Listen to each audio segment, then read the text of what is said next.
नमस्कार, जनता टीवी देख रहे हैं आप और मैं हूं आपके साथ रितेश कुमार गौतम। और अब वक्त हो चला है अपना प्रदेश, उत्तर प्रदेश और उत्तराखंड का। और खबरों की शुरुआत करेंगे एक बड़ी जानकारी के साथ। ब्रेकिंग न्यूज आपको बता दें, मुख्यमंत्री योगी आदित्यनाथ की अहम बैठक जारी है। लोक भवन में हो रही है यह महत्वपूर्ण बैठक। नमामि गंगे की बोर्ड के संबंध में यह मीटिंग आयोजित की गई है जो लगातार जारी है। बड़ी खबर आपको बता दें, लखनऊ से मुख्यमंत्री योगी आदित्यनाथ की अध्यक्षता में यह महत्वपूर्ण मीटिंग लगातार जारी है।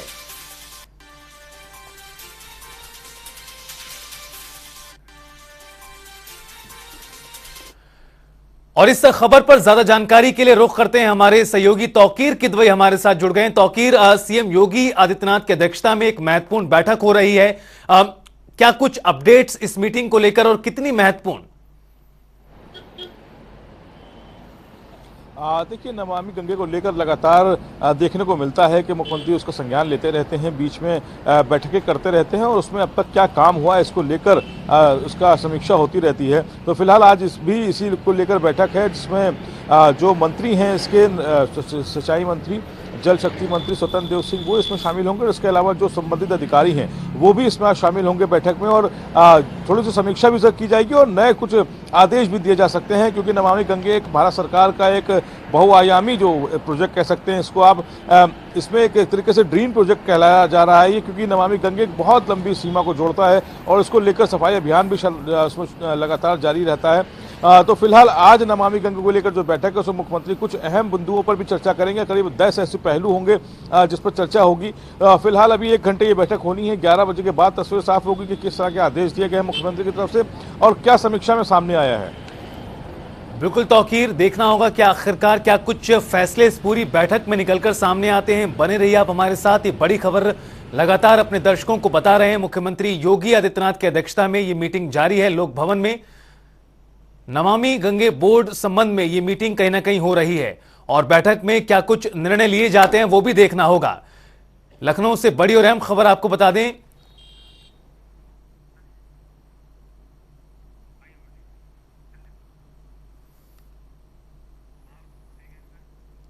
और चलिए बुलेटिन में आगे बढ़ते हैं और रुख करते हैं एक और बड़ी जानकारी का। ब्रेकिंग न्यूज से आपको अपडेट करा दें, यूपी निकाय चुनाव से जुड़ी ये बड़ी और अहम खबर लखनऊ से आपको बता रहे हैं। कोर्ट रूम में दोनों पक्षों की बहस पूरी हो गई है। 3 दफा ऐसा हुआ है जब रोक लगाई गई है और आज की सुनवाई काफी महत्वपूर्ण मानी जा रही है, क्योंकि दोनों पक्षों की ओर से बहस पूरी हो गई है। अब देखना यह है कि क्या आखिरकार जो जवाब दिया गया था सरकार की ओर से कोर्ट में उस पर संतुष्टि जाहिर हुई है या फिर क्या होता है। आज की पूरी सुनवाई में जरूर सबकी निगाहें बनी हुई हैं इस बात पर। और तौकीर किदवई लगातार हमारे साथ जुड़े हुए हैं। तौकीर, काफी महत्वपूर्ण दिन है आज, चूंकि बताया जा रहा है कि दोनों पक्षों की ओर से जो बहस है वो पूरी हो गई है। क्या माना जाए आज की सुनवाई को लेकर, संभावनाएं फिलहाल क्या नजर आ रही हैं? देखिए, कल की सुनवाई पर अगर बात करेंगे तो कोर्ट ने कहा था कि जो याचिका करता है उनकी तरफ से संतुष्ट नहीं थे। उन्होंने कहा था, कोर्ट का कहना था कि जो याचिका दायर की गई सही तरीके से दायर नहीं की गई। फिलहाल इस पूरे मामले में आपको बता दें कि 48 से ज़्यादा याचिकाएं दायर की गई हैं, लेकिन कल कोर्ट ने साफ किया है कि जो निकाय संबंधित हैं, जो निजी निकाय संबंधित कोई अगर उसमें याचिका है तो उसको सुनवाई में नहीं लेंगे। यानी कि सिर्फ आरक्षण नीति से जुड़ी हुई जो भी याचिका होंगी ओबीसी आरक्षण नीति से, सिर्फ उन पर ही सुनवाई होनी है। माना यह भी जा रहा है कि आज की सुनवाई में कुछ ना कुछ निर्णय जरूर सामने आएगा, क्योंकि 24 तारीख के बाद से कोर्ट लगातार बंद है और उसके बाद एक लंबे समय के लिए कोर्ट बंद हो जाएगी। तो माना यही जा रहा है कि आज किसी न किसी निर्णय पे कोर्ट जरूर पहुंचेगी, क्योंकि सरकार से हलफनामा मांगा गया था, सरकार ने अपना हलफनामा पेश किया। कल की सुनवाई में याचिकाकर्ता ने कहा था कि सरकार विस्तृत रिपोर्ट कोर्ट को पेश करे। फिलहाल कोर्ट ने इस मामले में सहमति नहीं जताई थी और इस बात को खारिज कर दिया था। तो कहीं ना कहीं आज की जो बहस होगी उसमें जो याचिकाकर्ता है वो जो भी सीटें हैं ऐसी जहां पर जनरल की गई हैं ओबीसी जनसंख्या होने के बावजूद, उन पर बहस होगी। और ये माना जा रहा है कि करीब 4 बजे तक कोर्ट अपना कोई एक निर्णय जरूर दे सकता है, कोई एक नियम बनाए जा सकते हैं, क्योंकि सुप्रीम कोर्ट की भी एक गाइडलाइन है, उसको भी आरक्षण नीति में लागू किया जाता है। उसको कितना फॉलो किया गया है, इसको लेकर खासकर कोर्ट संज्ञान में ले रही है कि उस नीतियों को लिया गया है कि नहीं लिया गया, आरक्षण नीति में उसको इस्तेमाल किया गया है कि नहीं किया गया है। तो फिलहाल इस सब पूरे मामले को लेकर लगभग बहस पूरी हो चुकी है। आज सुनवाई जब होगी तो 4 साढ़े 4 बजे तक माना जा रहा है कि कोर्ट अपना कोई एक फैसला भी दे सकता है इस पर। तौकीर, कानूनी लड़ाई से इतर अगर हम देखें तो लगातार इन पूरे मुद्दों को लेकर, निकाय चुनाव को लेकर वार पलटवार का दौर भी कहीं ना कहीं दिखाई दे रहा है। अगर सियासी दलों की तैयारियों को देखें, वो भी निश्चित तौर पर तमाम जो प्रत्याशी हैं, जो पार्टियां हैं, वो पूरी तरह से मैदान में उतरने के लिए तैयार हैं। लेकिन एक तरफ कानूनी लड़ाई है तो दूसरी तरफ जो सियासी दल हैं, उनकी तैयारियां किस तरह से बढ़ रही हैं आगे? देखिए, इस पूरे मामले को लेकर जब कोर्ट में सुनवाई शुरू हुई थी तो इस पर ही तीखे वार शुरू हो गए थे। भाजपा के नेता कह रहे थे कि समाजवादी के लोग हैं जो अड़चन पैदा कर रहे हैं, कोर्ट में जाने वाले लोग समाजवादी पार्टी के नेता के भाई हैं, इस वजह से अड़चन पैदा की जा रही है। जबकि समाजवादी पार्टी के नेताओं का कहना था कि भाजपा चाहकर इस मुद्दे को हवा दे रही ताकि इन इलेक्शन को टाला जा सके और अप्रैल तक टालने के बाद चुनाव कराया जा सके, ताकि वो अपनी पूरी रणनीति तैयार कर सके। तो फिलहाल मामला कोर्ट में जाने के बाद ही वार पलटवार और बयानों का दौर शुरू हो गया था। लेकिन इस बीच में एक बात जरूर सामने आई कि मामला कोर्ट में जाने से पहले, यानी कि 10 दिसंबर से पहले आप देखेंगे तो लखनऊ की गलियां हों या प्रदेश के अलग अलग जगहों पर देखने को मिलता है होर्डिंग, बैनर, नेताओं का आना जाना, मूवमेंट सब बढ़ चुका था। यानी कि चुनावी जो तैयारियां थी वो पूरी तरह से नजर आने लगी थी। लेकिन फिलहाल कोर्ट में पेंच फंस जाने की वजह से थोड़ा समय लग रहा है। लेकिन माना जा रहा है कि अगर आज कोर्ट कोई अगर डिसीजन देता है, किसी या तो फिर कोई दिशा निर्देश जारी करता है, तो उसके बाद अगर तारीखों का ऐलान होता है तो भी माना जा रहा है कि करीब 1 हफ्ते बाद चुनाव की तारीखों का ऐलान हो सकता है, अगर आज रोक हटा लेती है कोर्ट उसके बाद। तो फिलहाल काफी महत्वपूर्ण दिन इसलिए भी माना जा रहा है क्योंकि सभी नेताओं की निगाहें भी इस फैसले पर टिकी हुई हैं।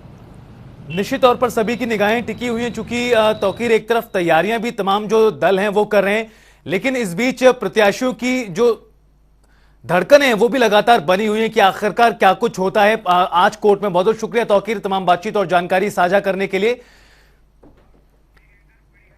और बुलेटिन में आगे बढ़ते हैं और रुख करते हैं एक बड़ी जानकारी का। ब्रेकिंग न्यूज से आपको रूबरू करा दें जो इस बीच सामने आ रही है। अखिलेश यादव के निर्देश पर सपा का डेलीगेशन रायबरेली पहुंचेगा। रायबरेली पहुंचेगा सपा डेलीगेशन, 8 सदस्य प्रतिनिधिमंडल कल पहुंचेगा रायबरेली। जेल में बंद हैं सपा नेता सुरेश यादव।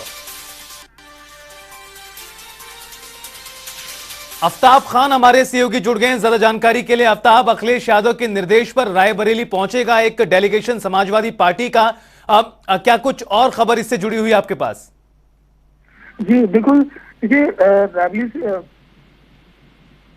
समाजवादी का डेलीगेशन जो यहाँ पर आ रहा है तो प्रदेश अध्यक्ष मौजूद रहेंगे और साथ ही उनके 2 विधायक भी रहेंगे सपा जो मेरठ विधानसभा से हैं, पंकज मल्लिक रहेंगे, अतुल प्रधान रहेंगे और रायबरेली की 4 विधानसभाओं से भी उनके विधायक यानी डॉक्टर मनोज पांडे भी मौजूद रहेंगे। ये डेलीगेशन सीधे सोमू ढाबा के जो मालिक हैं, जो सपा नेता है नेता सुरेश यादव के घर जाएंगे। और कुछ दिन पूर्व ही अभी सोमू ढाबा पे कार्रवाई की गई थी प्रशासन द्वारा, उसको जमींदोज कर दिया गया था और इसी उन घर पे मिलने के बाद ये सीधे जिलाधिकारी के पास जाएंगे, हमारे श्रीवास्तव के पास जाएंगे। आपको बता दें कि NHI इससे परमिशन सोमू ढाबा के मालिक ने ले रखी थी, बावजूद इसके इस पर प्रशासन ने कार्रवाई की है क्योंकि जो आगे का कवर्ड एरिया सोमू ढाबे का आगे का जो पार्किंग कवर्ड एरिया था वो बताया जा रहा था कि अनलीगल है। उस पर कार्रवाई करने के बजाय इन्होंने पूरा सोमू ढाबा ही जमींदोज कर दिया, जिसको लेकर डेलीगेशन संक्षेप में क्या कुछ मांग की जा रही है वो भी बताएं। जी बिल्कुल, देखिए इससे मांग की जा रही है कि कार्रवाई प्रशासन द्वारा की गई है वो दोष पूछ की गई है, समाजवादी को टारगेट करके की गई है। इसको लेकर लगातार यहाँ समाजवादी बिल्कुल आफ्ताब, अब देखना होगा कि आखिरकार क्या कुछ मुलाकात में चर्चाएं होती हैं। बहुत बहुत शुक्रिया आपका तमाम जानकारी बातचीत के लिए। रुकेंगे यहाँ पर एक ब्रेक के लिए। जनता टीवी पर खबरों का सफर लगातार जारी है।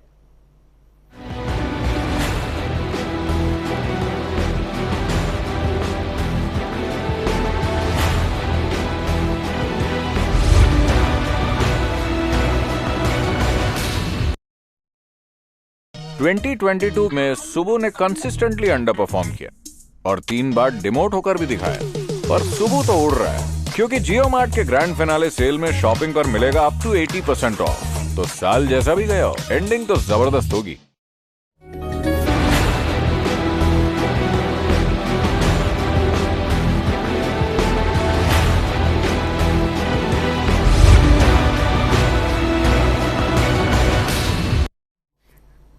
ब्रेक के बाद स्वागत है। खबरों में आगे बढ़ते हैं और रुख करते हैं वाराणसी से आ रही बड़ी जानकारी का। ज्ञानवापी से जुड़े 2 मामलों पर आज सुनवाई होनी है। किरण सिंह के प्रार्थना पत्र की पोषणीयता पर सुनवाई होगी। एफटीसी कोर्ट के फैसले को दरअसल मुस्लिम पक्ष ने चैलेंज किया था और जिसको लेकर आज सुनवाई होनी है वाराणसी जिला कोर्ट में। इंतजामिया कमेटी ने दाखिल की है रिवीजन याचिका। धर्मेंद्र चौबे हमारे सहयोगी जुड़ गए वाराणसी से ज्यादा जानकारी के लिए। धर्मेंद्र, आज भी लगातार, ना सिर्फ आज, लगातार देखने के लिए मिल रहा है कि इस पूरे मामले को लेकर जिला कोर्ट में सुनवाई हो रही है। आज किन पहलुओं को लेकर सुनवाई होनी है?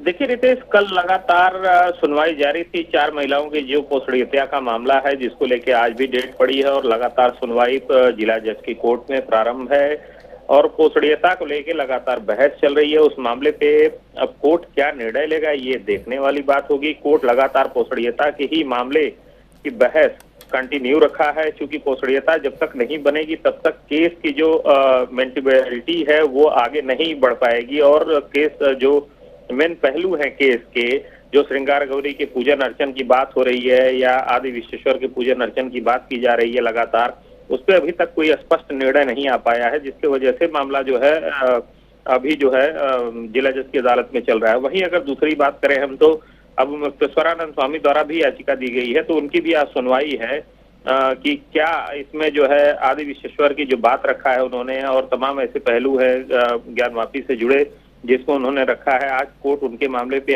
क्या उनके धर्मेंद्र, ज्ञानवापी विवाद को लेकर कई मामले हैं, कई अलग अलग पहलू हैं जिनको लेकर अलग अलग सुनवाई हो रही हैं। क्या इस पूरे मामले को क्लब करने की भी तैयारी हो रही है? चर्चाएं क्या इस प्रकार की? बड़ी चीज, जो मामले जितने भी न्यायालय में चल रहे हैं इसके लिए भी लगातार याचिकाकर्ता, जितने जो मुख्य याचिकाकर्ता है श्रृंगार गौरी के मामले की, उनका कहना है कि जितनी भी हियरिंग चल रही है अदर कोर्ट्स में, वो एक कोर्ट में लाई जाए, एक मंच पे लाई जाए, ताकि मामले की स्पष्टता क्लियर हो, किस मामले में क्या सुनवाई चल रही है। और एक कोर्ट में होने से पारदर्शिता सब में देखने को मिलेगी।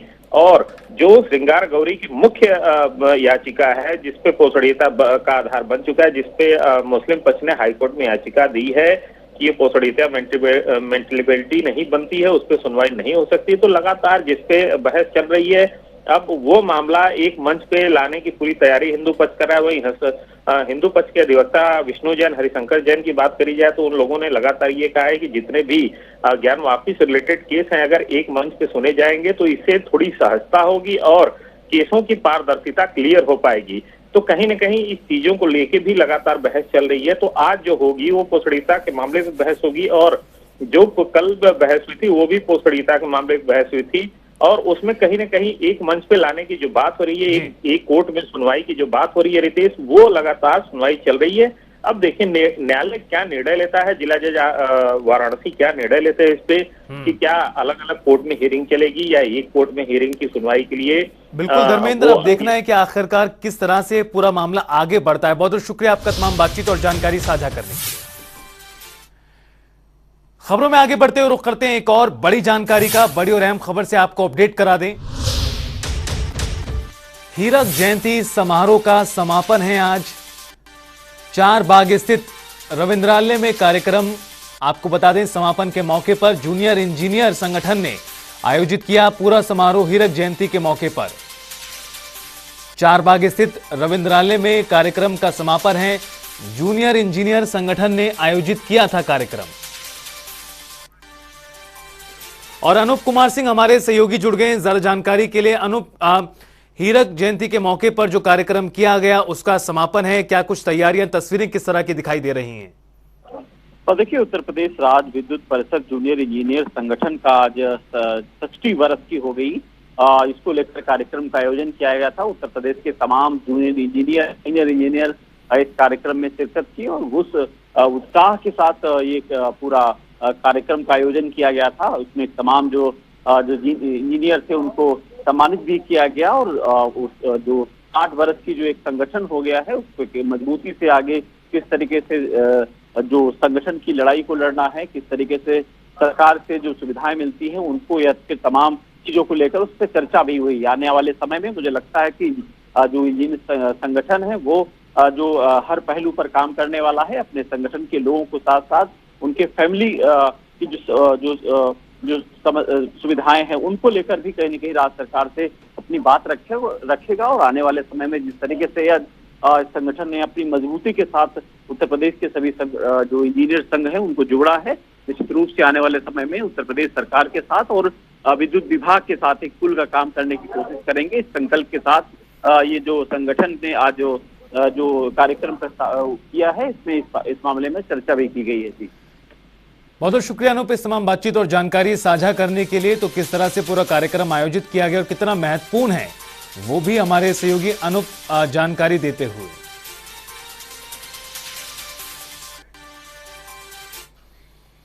उधर यूपी में जीएसटी विभाग की छापेमारी का मामला लगातार तूल पकड़ता हुआ नजर आ रहा है। आप सांसद संजय सिंह ने दिया है नोटिस। बड़ी खबर आपको बता दें, यूपी में जीएसटी विभाग की ओर से ताबड़तोड़ छापेमारी की गई थी। हालांकि इस मामले को लेकर, इस तरह की छापेमारी को लेकर सवाल उठाए गए थे और उधर अब संसद में भी ये मामला कहीं ना कहीं अब गूंजता हुआ नजर आ रहा है। आप सांसद संजय सिंह की ओर से नोटिस इस मामले में दिया गया है। राज्यसभा में सांसद ने दिया है नोटिस, शून्यकाल में उठाने के लिए नोटिस दिया गया। और स्पर्श शर्मा हमारे सहयोगी जुड़ गए ज्यादा जानकारी के लिए। स्पर्श, उत्तर प्रदेश में जीएसटी विभाग की ओर से जो छापेमारी बीते दिनों की गई थी उसको लेकर लगातार सवाल उठ रहे हैं, लेकिन अब यह मामला संसद में भी गूंजता हुआ नजर आ रहा है।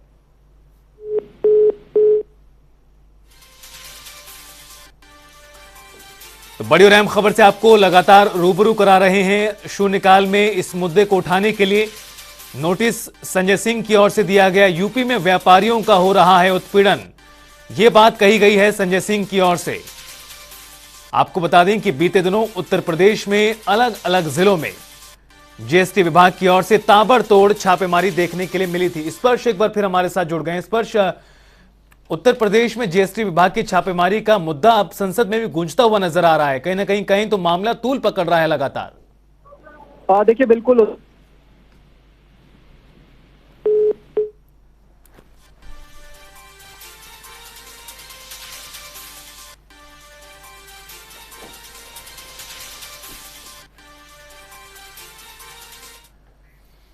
और चलिए खबरों में आगे बढ़ते हुए बात करते हैं एक और बड़ी जानकारी की। हल्द्वानी गोला संघर्ष समिति के बैनर तले प्रदर्शन देखने के लिए मिल रहा है। खनन कारोबारियों का विशाल प्रदर्शन, सड़कों पर उतरकर रोष जाहिर किया गया। हल्द्वानी गोला संघर्ष समिति, हल्द्वानी से यह बड़ी खबर आपको बता रहे हैं, जहां पर गोला संघर्ष समिति के बैनर तले बड़े स्तर पर हल्ला बोल किया जा रहा है। खनन कारोबारियों का यह विशाल प्रदर्शन हल्द्वानी में 7 सूत्रीय मांगों को लेकर हड़ताल कर रहे हैं खनन कारोबारी और सड़कों पर उतरकर विरोध जाहिर किया जा रहा है। तो हल्द्वानी से आपको बड़ी खबर बता दें, खनन कारोबारियों की ओर से यह बड़ा प्रदर्शन, सड़कों पर उतरकर प्रदर्शन करते हुए। और योगेश शर्मा हमारे सहयोगी जुड़ गए ज्यादा जानकारी के लिए। योगेश, गोला संघर्ष समिति के बैनर तले जो खनन कारोबारी हैं वो लगातार अपनी नाराजगी को है जाहिर कर रहे हैं। क्या आखिरकार ऐसी वजहें जिसकी वजह से ये जो संघर्ष है वो बढ़ता ही जा रहा है? देखिए रितेश, गोला खनन संघर्ष समिति का आज एक हल्द्वानी में बड़ा प्रदर्शन है। पिछले 3 महीनों से वो एक प्रदेश एक रॉयल्टी सहित 7 सूत्रीय मांगों को लेकर हड़ताल पे है, क्योंकि खनन कारोबारियों की हड़ताल से सरकार को भी रोजाना करोड़ों के राजस्व का नुकसान हो रहा है। लेकिन वो हर तरह से मिले, मुख्यमंत्री से भी उनकी मुलाकात हो चुकी है, प्रशासनिक स्तर पर भी मुलाकात हो चुकी है, लेकिन उनकी समस्याओं का समाधान अब तक नहीं निकला है, जिसको लेकर आज वो तिकोनिया से लेकर डीएम आवास का घेराव करेंगे, प्रदर्शन करेंगे और यही मांग करेंगे कि एक प्रदेश एक रॉयल्टी की जाए। 3 महीने पहले यानी अक्टूबर में हर बार गोला खुल जाती है, लेकिन खनन कारोबारियों की हड़ताल के चलते दिसंबर तक भी खनन कार्य शुरू नहीं हो पाया है, जिससे एक बड़ा नुकसान सरकार के साथ ही आम लोगों को भी हो रहा है। जी योगेश, 7 सूत्रीय मांग हैं जिसको लेकर हड़ताल कर रहे हैं कहीं ना कहीं खनन कारोबारी। कौन कौन सी ऐसी प्रमुख मांगे हैं जो उनकी ओर से उठाई जा रही हैं? देखिए, प्रमुख मांग तो उनकी है एक प्रदेश एक रॉयल्टी की जाए, क्योंकि उनका कहना है कि दूसरी नदियों में रॉयल्टी कम है, हमारे यहाँ महंगी है, हमारा माल सही तरीके से नहीं बिक पाता, और आरटीओ से हमारा सरलीकरण हो, तत्काल हमारी मेंटेनेंस से लेके जो और दूसरी चीजें हैं वो तत्काल हो जाए, और हमें किसी तरह की दिक्कत ना हो। कांटे कई बार खराब हो जाते हैं वन निगम के, वो व्यवस्था चाक चौबंद रहे। हर तरह की दिक्कत जो उन्हें हड़ताल होती है उसको लेकर वो लंबे समय से मांग करते आ रहे हैं, लेकिन इस बार उनका जो हड़ताल है या आंदोलन है वो पिछले 3 महीनों से चला रहा है। जी चलिए, बहुत बहुत शुक्रिया योगेश तमाम बातचीत और जानकारी के लिए। आपको बता दें कि लगातार जो खनन कारोबारी हैं वो अपनी मांगों को लेकर हड़ताल कर रहे हैं, विरोध उनकी ओर से जाहिर किया जा रहा है, और जिस तरह के हालात बने हुए हैं उसको देखकर लगता है कि ये संघर्ष आगे और बढ़ेगा।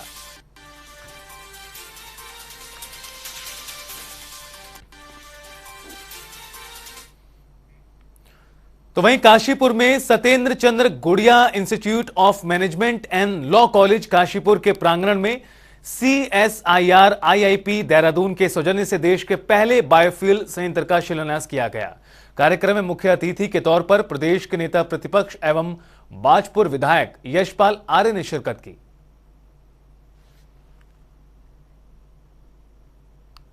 देखिए, मैं सबसे पहले वैज्ञानिकों को बधाई देना चाहता हूं जिन्होंने एक नया आयाम स्थापित किए हैं ऊर्जा के क्षेत्र में, ईंधन के क्षेत्र में, और जिस तरह से बायोडीजल का उत्पाद होने जा रहा है। बिल्कुल ये क्रांतिकारी है, क्योंकि जो इसका मिशन ही है वो खेत से ईंधन तक। इसका मतलब ये है कि फार्मर्स को एक बहुत बढ़िया इंसेंटिव है कि वो खेत में ऐसी क्रॉप लगाएं जो शॉर्ट जेस्टेशन क्रॉप है, यानी कि साल में 3 से 4 बार फसल ली जा सकती है। तो जहां मोनोक्रॉपिक लैंड है 1 या 2 बार ही फसल उगाते हैं, उसके गैप में लगाएं। तो वहीं योगी 2.0 की सरकार देश नहीं दुनिया भर के निवेशकों को लुभाने की रणनीति पर काम कर रही है।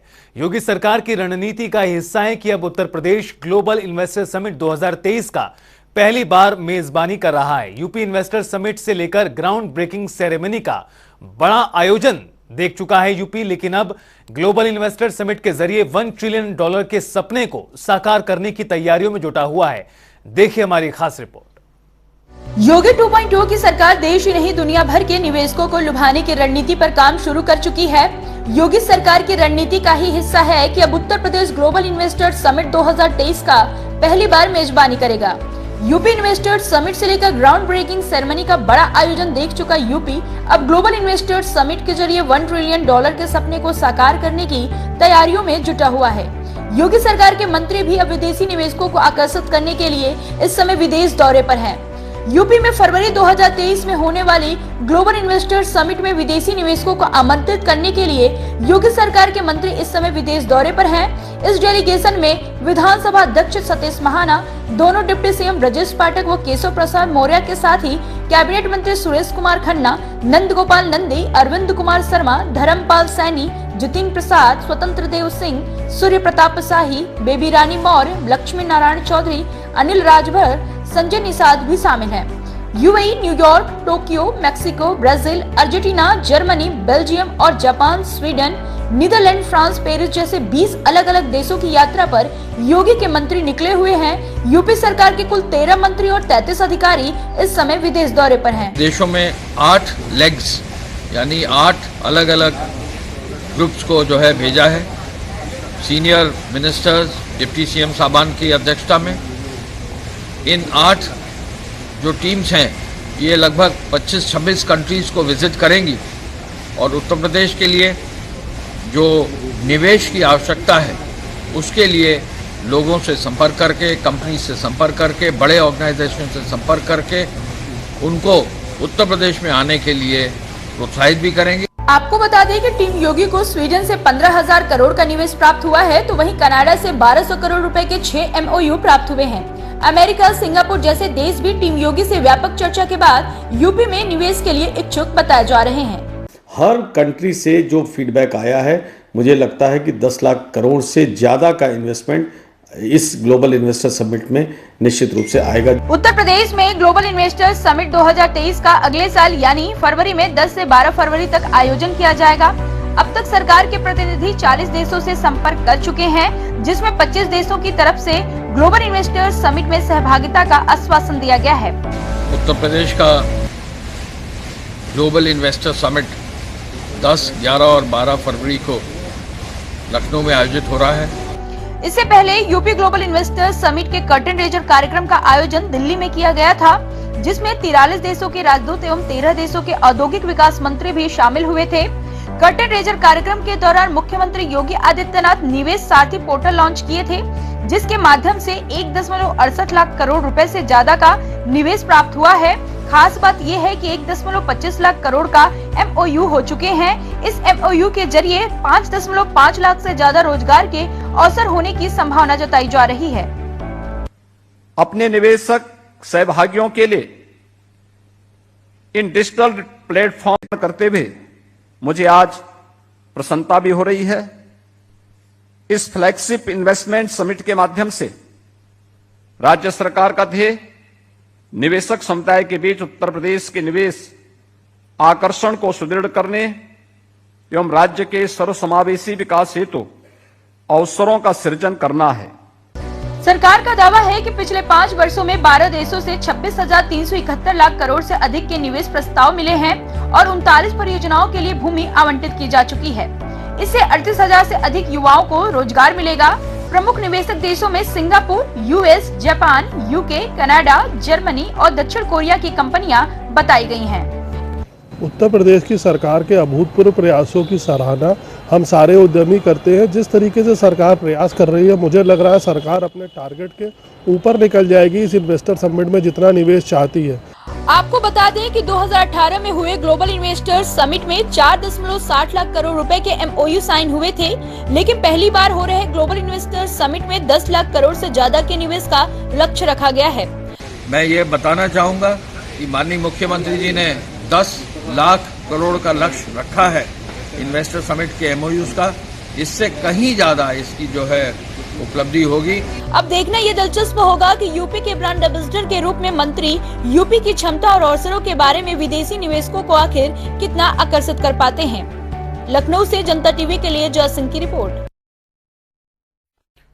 यहाँ वक्त तो चला फिलहाल एक छोटे से ब्रेक का। जनता टीवी पर खबरों का सफर लगातार जारी है।